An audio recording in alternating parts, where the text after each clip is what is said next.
Hello guys, Betaman here. So this is a tutorial video on how to construct this a gate system. So you press the button, the gates come up, you can't get in, you can't get out, vice versa. And also you can activate these buttons from anywhere. So it doesn't matter where you activate the button from, it's going to do exactly the same thing. And it'll open and close the gate. So what this works off is a T flip-flop circuit, which is a piece of redstone wizardry, if you will, that allows a button to be used as a lever. I just think a button looks better than a lever, and it also allows the function of the button pushing the gates up and bringing the gates down, as well as using that that function with any button from anywhere. So that means I can use these buttons all over the place. So what I'll do now is I'll quickly give you a rundown of all the materials that you're going to need for this tutorial. This is basically just to construct what you've got in front of you here. This involves the structure and the redstone underneath it. So if you want to implement this into something else, so say you wanted to add these walls in all the way down there to build into your castle or something, then obviously you're going to need more and more materials for that. But for this tutorial, I'll just be giving you what I've used here. So let's get through to the materials. Okay guys, these are the items that you're going to need to complete this tutorial. Bear in mind that these are just for what I'm showing you. If you want to build the extra gates and stuff, you're obviously going to need extra materials. And also I could have counted wrong, so take a few extra of each thing just in case.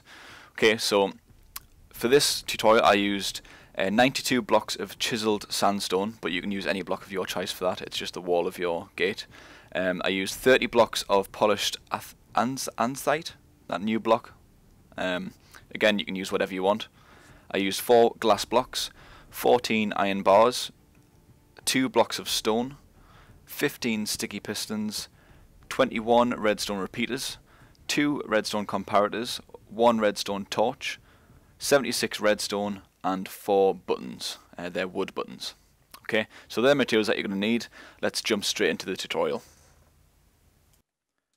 Okay guys, so I'm over here at a little makeshift redstone testing area that I've built, and basically what I'm going to do is I'm going to show you how to construct the T flip-flop circuit that is getting implemented in this video.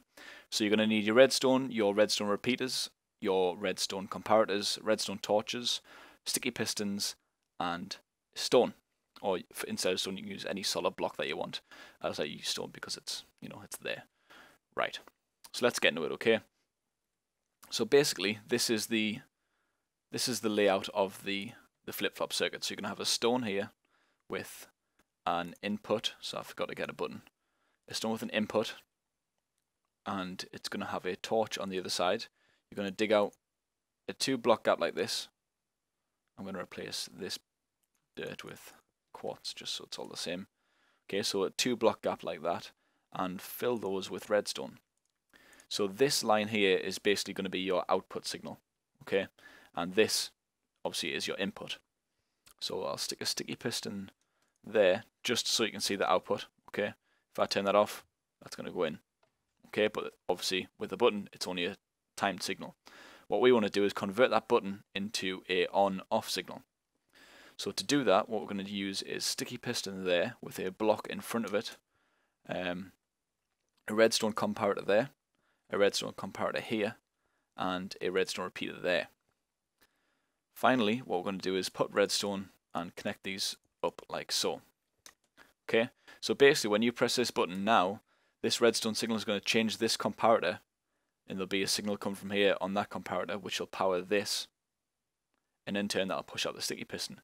But because of the way this is set out, the time it takes to pull the piston back actually leaves this stone block over here. So this stone block will cut off the signal to the sticky piston and stay there like so. So now that's off, and do that again, the sticky piston will come back in and pull the block out and the signal will be back on. So that's the basic setup of the T flip-flop circuit, which will be implemented in this area here. So one last pointer is, for this circuit, we're not actually going to have the button connected to this block here. What we're going to have to do is we're going to have to provide power to this block through a button that's quite far away. So to provide power to a block, you add in a repeater in front of it like so, and then you can put your signal somewhere else. So I'm going to put a button there and connect it up with redstone, and now when I press this block, the circle will activate, and I press it again, it deactivates. Okay, so that's the basic principles behind the redstone. Let's get into the actual construction of the circuit. Okay guys, so I've just hollowed out this area that I showed you before, and this is the setup that we're going to be using to power the gates. Here's a little disclaimer first, right? I am no redstone expert, like I am nowhere near good enough to do complicated redstone tutorials. This is just something that I figured out while tinkering around by myself. But in terms of layout, there's probably a much more efficient way that it can be done. So if you have a better idea on how to lay it out, then feel free to leave a comment below and let us know, and I could possibly do like an update to this video. But as it stands right now, I am not the best at Minecraft. I'm not the best at redstone layouts and things like that. So this is just a very crude design by me, but it's not that complicated. I'll run through everything, so don't worry about that. I'm going to take you through all of the stuff that needs to be done. Okay, so let's jump straight into it. We'll start with the sticky pistons and the redstone. The bars. Okay, so let's go. I'm going to head over here, and basically what we're going to be using is sticky pistons and iron bars, and then for now we'll get some redstone and redstone repeaters. Okay, you'll also need a floor base for your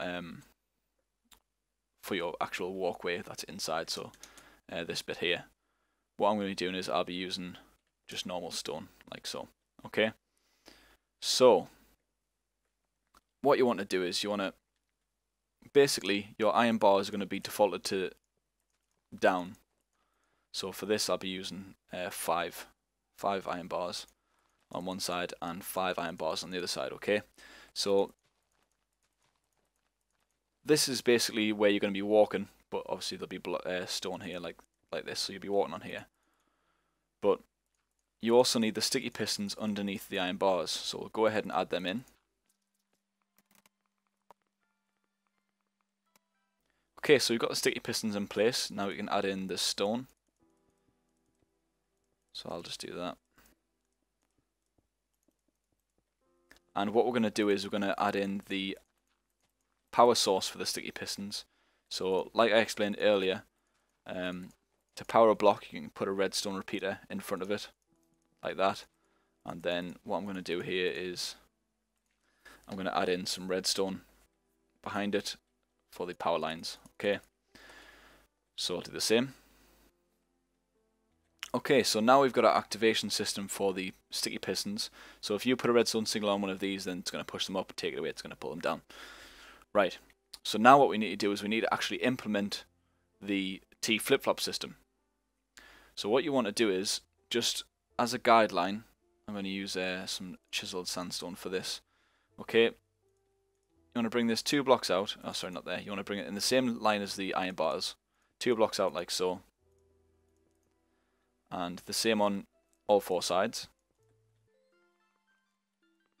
And the reason for this is where the button's going to go. So if you grab your button and pop the button on there, and the same on the other side. I'll explain why it's in that position in a short while, but just put it here for now. Okay, so we'll put the T flip-flop circuit on this side. So what you're going to need to do is you're going to need to excavate a hole that is... Okay, so what you're going to need to do is excavate a hole that is 1 block underneath these stone blocks. Okay, so dig 2 down. And I will just bring this out 3 blocks either side, just for space. And then I would take it out about 7 blocks that way. Maybe it's more, but we'll find out soon. So just excavate this area and I'll be back shortly.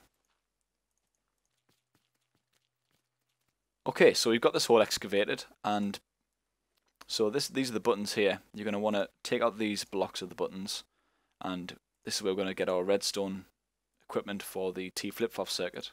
So go ahead and grab those. And redstone torches. Right. So your redstone signal is going to come from underneath the button and from each side, and then it's going to provide power to the flip-flop circuit, which is going to go here. So if we replace that with this redstone repeater, and then we can put our stone there with the redstone torch and then build a flip-flop circuit.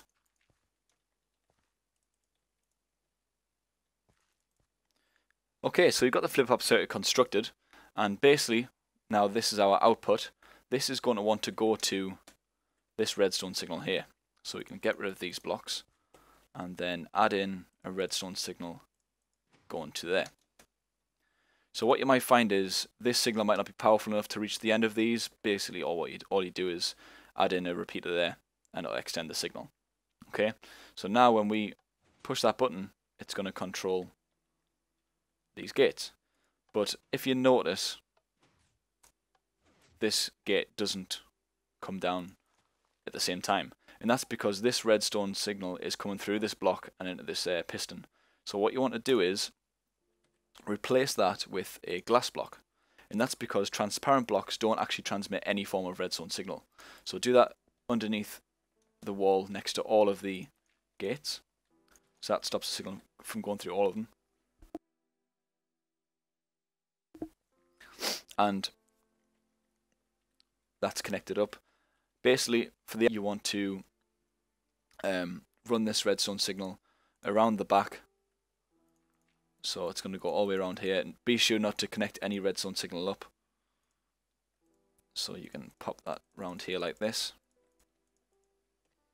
and then bring that down and into contact with this redstone. Okay, so if we press this button, we can see where the redstone signal finishes, which is there. So replace that with a repeater to extend the signal, and it's only powering this first one, so pop another repeater here and it'll power the full thing. So now they all come down at the same time, except because there's two repeaters here, this set of gates is powering up and powering down before this set. So to counteract that, just add in a repeater here and pop the delay on number 1, and that should sort it out. There we go, both at the same time. Finally, all that's left to do is actually provide the power source for these two buttons to the T flip-flop circuit. And what I've done to do this is I've actually tunneled underneath this walkway and linked it up to this redstone source here. Okay, so to do that, all I did was I just tunneled down like so. Yeah, like this. And then this is under this row of blocks, so I'm going to go ahead and walk along here and excavate this area.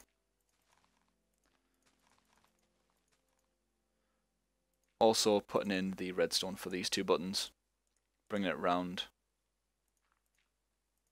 like so, and then putting it down to there. And what I'm going to do now is just go back over the other side into this tunnel and dig out these blocks until I reach the redstone signal. And I'm probably going to put a repeater here just to extend the signal.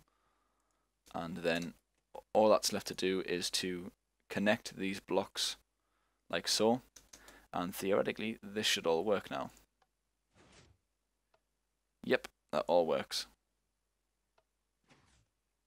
So there we have it. That is the tutorial finished. Well, not just finished yet.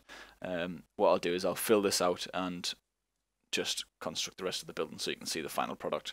Okay, so 2 seconds. Okay guys, so I've finished filling out the grass, but if you've been doing it at the same time, you may have noticed that obviously this block here will get cut off if you use the grass there. So there's 2 ways to counter this. If you literally just want your gate to be this size, then you can use a glass block to fill it in there, like so. Or what I've done is I've actually extended my wall because I've used this in a map that uses a wall to keep out mobs and stuff. So it's a big castle type thing. I've just extended the wall like this. So basically, if you build the wall like this, then people can't actually get through this area, okay? Because it's obviously 2 blocks high. I'm not sure how it works with slabs. Let's find that out. Sandstone slabs. There we go. If you put a slab there, can you get through? No, you can't. I'm not sure if that's 100% accurate, but anyway. Yeah, so that's the finished product, guys. Thank you very much for watching. I really do appreciate it. If you did like the video, then please drop us a like. If you didn't like it, then please explain to me in the comments why you didn't like it, and I will get onto those for the next video tutorial. I'll build on everything that you say. I'll try and make everything better every video. And please, if you want to see more like this, then leave some comments in the description. No, that didn't make any sense. Leave some comments in the comment section and subscribe to my channel to be updated constantly with all my new videos. Be sure to follow me on Instagram. It is Bearded Man Gaming. There'll be a link in the description, and also on Twitter. I think it's Bearded Man Gaming again. There'll also be a link in the description. I want to get my follow base up on there as well. So if you're watching this and you're not following us, head up to Instagram and drop me a follow as well. Thank you very much, guys, once again, and I will see you in my next video. Bye.